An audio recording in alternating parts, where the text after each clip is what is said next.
Shalom, putra-putri kerajaan surga, jemaat GBIS Yerusalem Baru yang disayang Tuhan dan yang sangat saya kasihi. Kali ini adalah seri ke-34, Pesan Penggembalaan. Dan judulnya adalah Dibuai atau Dimulai dari Mimpi.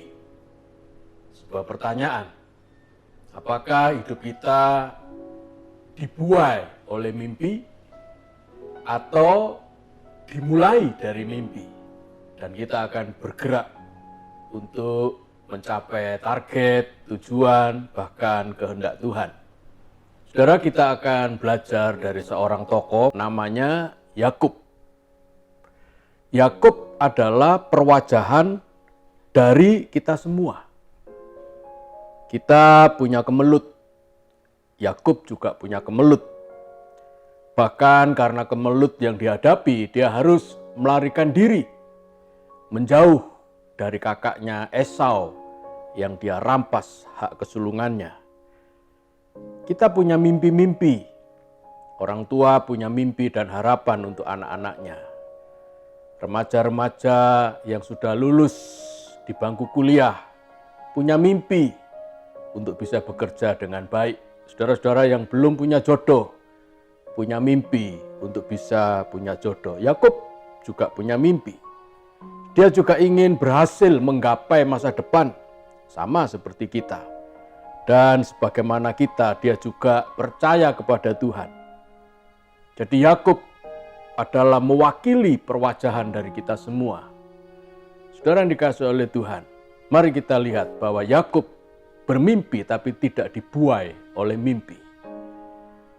Dia memulai kehidupannya yang baru dalam periode kehidupan yang sangat menentukan dan krusial, yaitu dimulai dari mimpi. Mari kita lihat kisah selengkapnya dari Yakub ini dari Kejadian pasal 28 ayat 10 sampai 17. Kita akan membagi 3 dari bacaan kita baca lebih dulu ayat 10 sampai 12. Maka Yakub berangkat dari Berseba dan pergi ke Haran. Ia sampai di suatu tempat dan bermalam di situ karena matahari telah terbenam. Ia mengambil sebuah batu yang terletak di tempat itu dan dipakainya sebagai alas kepala, lalu membaringkan dirinya di tempat itu.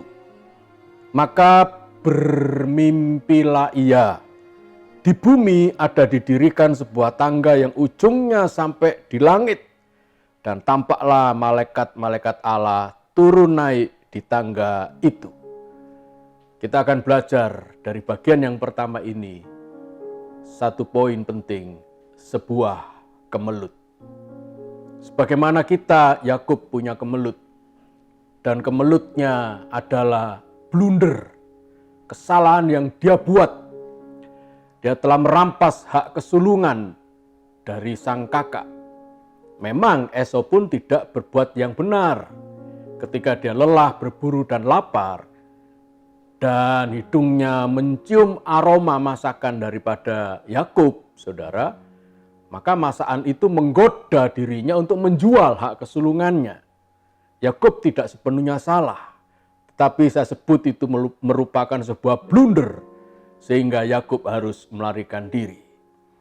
Dia punya kemelut hidup yang menjauhkan dirinya dari kenyamanan. Bayangkan, anak konglomerat Ishak yang dalam pasal 26 disebut orang ini makin kaya, menjadi sangat kaya, bahkan sangat-sangat kaya.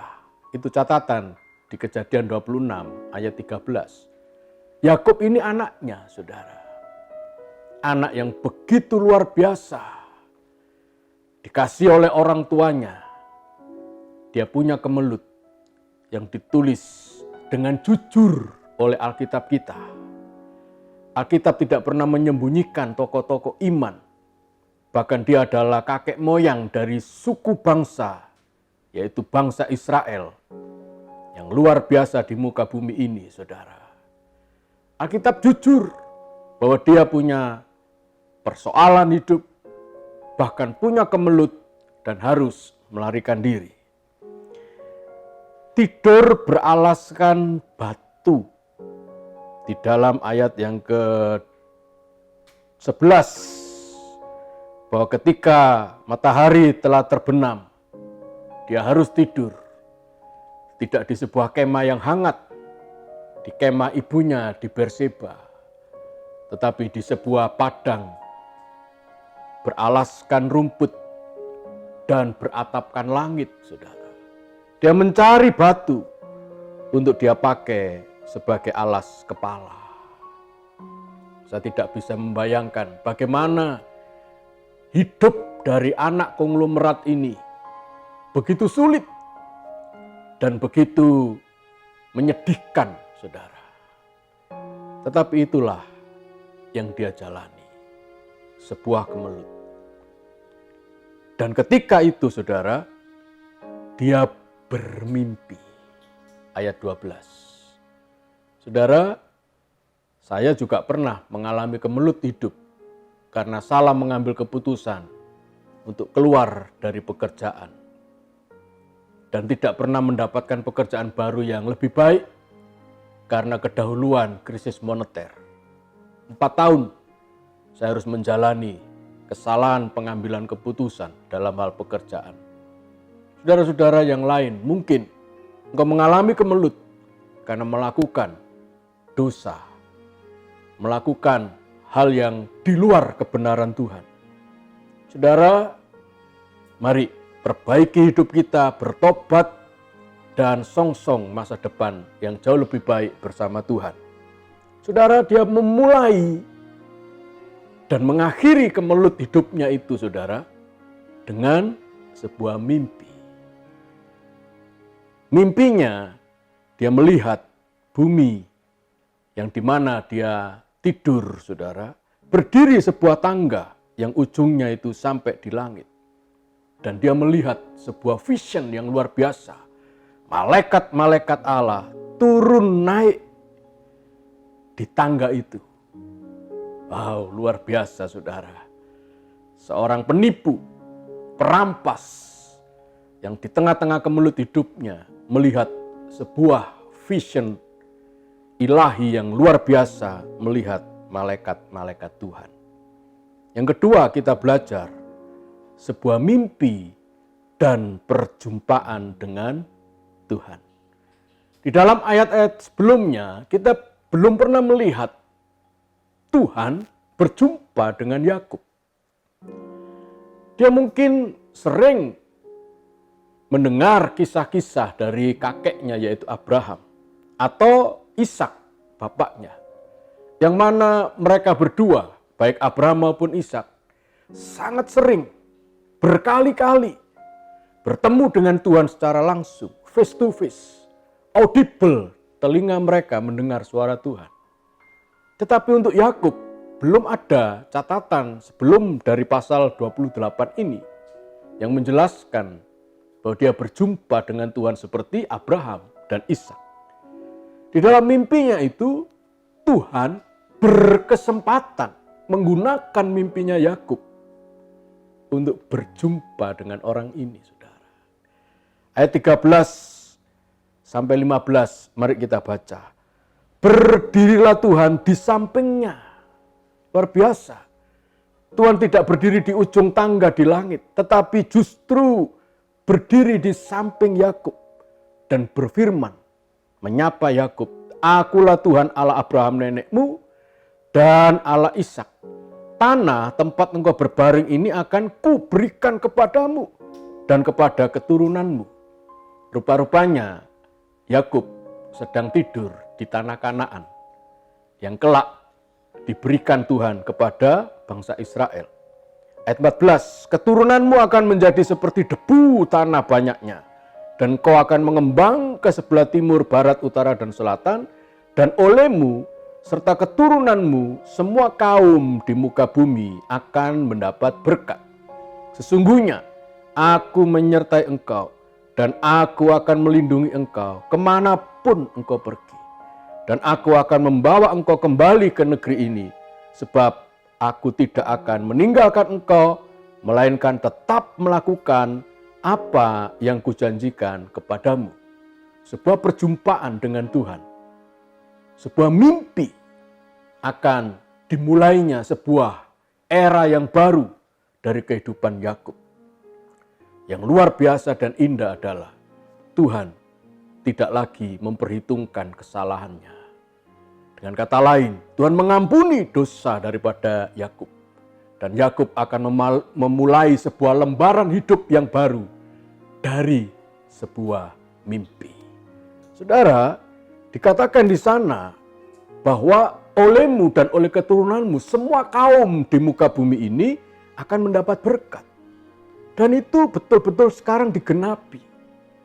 Dari anak Yakub yang namanya Yehuda, lahir raja yang luar biasa, raja Israel, yaitu Raja Daud. Dan dari Daud lahir juru selamat dunia, Tuhan Yesus Kristus. Semua kaum mendapat berkat keselamatan, bukan? Dari siapa itu? Dari Yakub. Orang yang memulai hidup yang baru, era yang baru dalam periode hidupnya dari sebuah mimpi.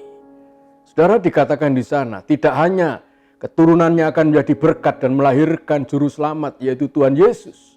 Tetapi Allah berjanji menyertai, melindungi, dan membawa dia kembali ke negeri Kanaan ini yang dia tidur itu, saudara, dan tidak meninggalkan Yakub, tetapi melakukan apa yang dijanjikan Tuhan kepada Yakub. Apa sekarang yang menjadi mimpi saudara? Apakah engkau di tengah-tengah pandemi ini memimpikan sesuatu yang besar berkaitan dengan pekerjaan saudara, berkaitan dengan usaha saudara yang mungkin saat-saat ini macet, menurun, dan bahkan harus dimulai dari nol lagi saudara? Saudara, jangan khawatir. Ada Tuhan yang siap menyertai saudara seperti Tuhan menyertai Yakub.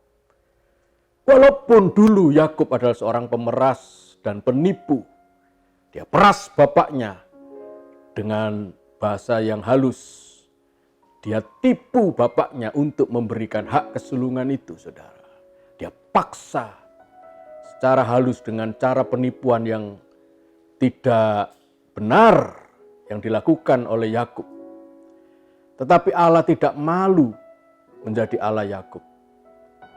Paulus, juga Rasul Petrus berdoa kepada Allah yang dia sembah di dalam Tuhan Yesus, berkata, "Ya Allah Abraham, Allah Ishak, dan Allah Yakub." Allah juga tidak malu disebut sebagai Allahmu dan Allahku. Apapun yang menjadi mimpi saudara, jangan pernah takut dan khawatir saudara. Tuhan undanglah untuk memulai hidup saudara yang baru, usaha yang baru, pekerjaan yang baru. Dan saudara, yang ketiga yang kita belajar dari Yakub, tidak hanya dia punya kemelut, tidak hanya dia punya sebuah mimpi dan Allah berjumpa dengan dia secara pribadi, tetapi yang ketiga, dia punya sebuah langkah penting. Ayat 16 dan 17. Ketika Yakub bangun dari tidurnya, berkatalah ia, "Sesungguhnya Tuhan ada di tempat ini dan aku tidak mengetahuinya." Ia takut dan berkata, "Alangkah dahsyatnya tempat ini. Ini tidak lain dari rumah Allah. Ini pintu gerbang surga." Saudara, mimpi sebagian besar orang berkata itu bunga tidur. Tidak ada maknanya apa-apa.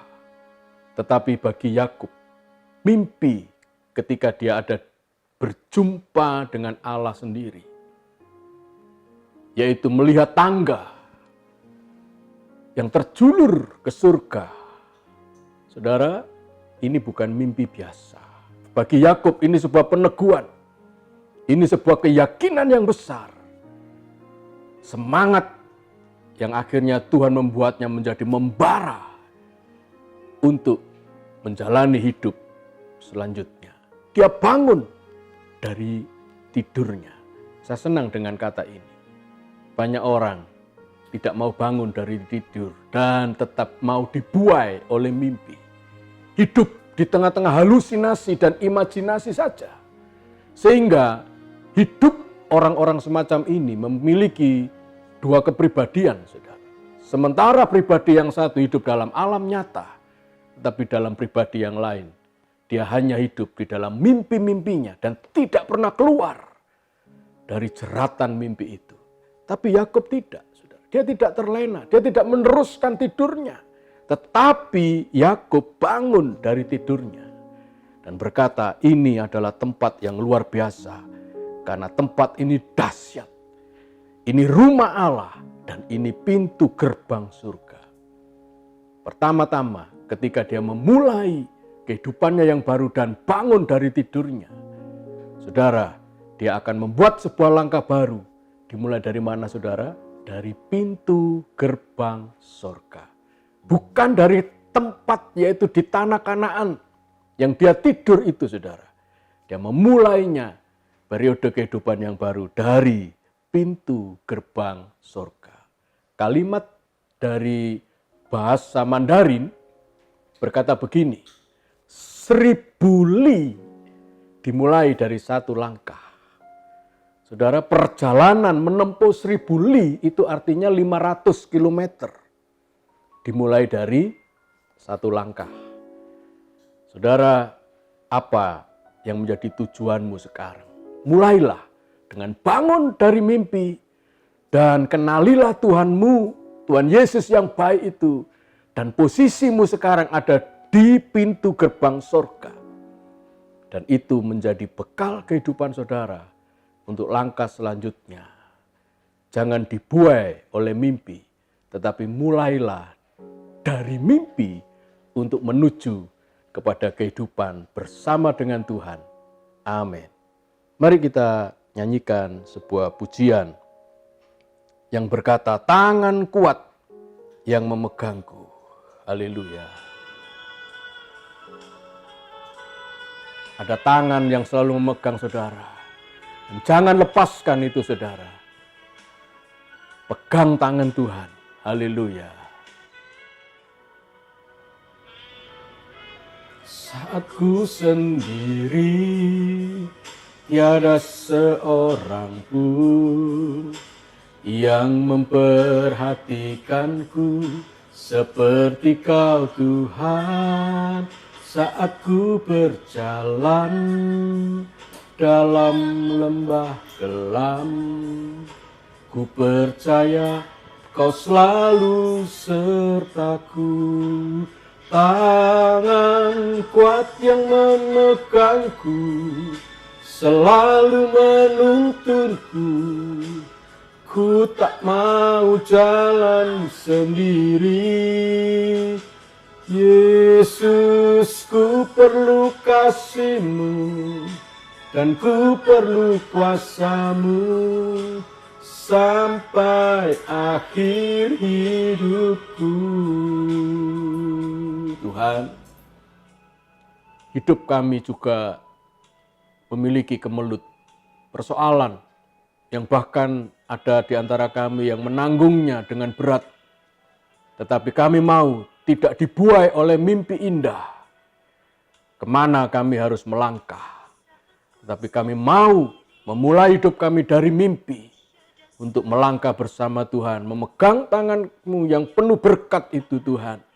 Menggapai hidup kami yang ada dengan berkat-berkat dari surga. Dan kami sedang berada di pintu gerbang surga, di mana kami boleh menuju kepada destiny, tujuan Allah menciptakan hidup kami yang dipenuhi dengan berkat-berkat surgawi. Terima kasih Tuhan, berkat daripada Allah Bapa, Putra dan Roh Kudus, di dalam nama Tuhan Yesus, memberkati kami mulai sekarang sampai selama-lamanya. Mari yang percaya kita katakan, amin. Sampai kita ketemu kembali saudara di pesan pengembalaan yang akan datang. Tuhan memberkati.